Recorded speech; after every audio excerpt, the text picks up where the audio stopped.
দাদু ভাই কোথায়? বধুয়াকে এই তো, আরে এই তো বধুয়া। বধুয়া, হ্যাঁ দাদু ভাই বধুয়াকে সঙ্গে নিয়ে এসছে। দাদু, ও তোমার বধুয়া না। বধুয়া বধুয়া বলে না আদিক্ষেতা করাটা বন্ধ করো। আবির ওকে আশ্রিতা হিসেবে এই বাড়িতে এনেছো, কাজ করতো মেয়েটা। আচ্ছা যাকে যাক, সে ভালোই হয়েছে। আবির দাদু ভাই দুবার বিয়ে করেছে, ব্যাস। কিসের ভালো? আমি তো এটাই বুঝতে পারছি না। এখন একটা কাজের মেয়েকে আমার যা বলে পরিচয় দিতে হবে? ছি ছি ছি ছি, আমার মান সম্মান বলে কিচ্ছু বাকি রইল না। রনিতা, রনিতা, তোমাকে তো আমি এতক্ষণ ধরে এত করে বোঝালাম, তোমাকে তো দেখছি বোঝানোটাই সার। কেন সবার সামনে উল্টোপাল্টা কথা বলছো তুমি? উল্টোপাল্টা কথা বলছি আমি? হ্যাঁ, ওইগুলো উল্টোপাল্টা কথা। ইস, তোমাদের বাড়ির লোকজনের তো কারোর কোনো মাথা ব্যথা নেই এই বাড়ির মান সম্মান নিয়ে। এই যে শ্যাম, সিঞ্জিনি, অঙ্কিতা বউ বরণ করবে বলে একেবারে হই হই লাগিয়ে দিয়েছে। এই কদিনেই পেখমের সব ঘুচে গেল। আমাদের মান সম্মান নিয়ে তুমি এত ভেবো না মেজনাথ বউ, বরং ঝুমুরকে তুমি নিজের যা হিসেবে মেনে নাও, সেটা তোমার পক্ষেই ভালো হবে। যাকে যাক, শোনো, আমার বধুয়া ডাকটা কার কার কানে লাগছে আমি জানি না, কিন্তু তোমার এই কর্কশ আওয়াজটা সকলের কানে লাগছে। যাকে বাজে কথা বাদ দিয়ে শুভ কাজটা শুরু করো তো। হ্যাঁ দাদু, যা করার তাড়াতাড়ি করতে বলো।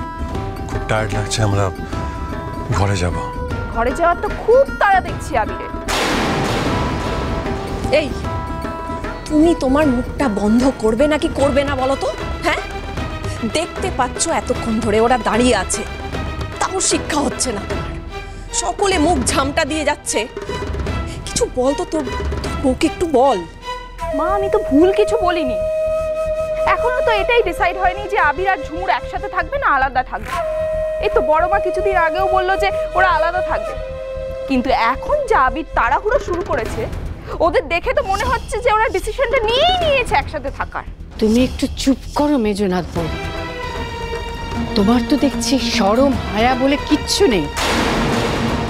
বড় বৌমা, এবার ওদের বরণ করে ঘরে তোলো, তারপর বাকি কথা হবে।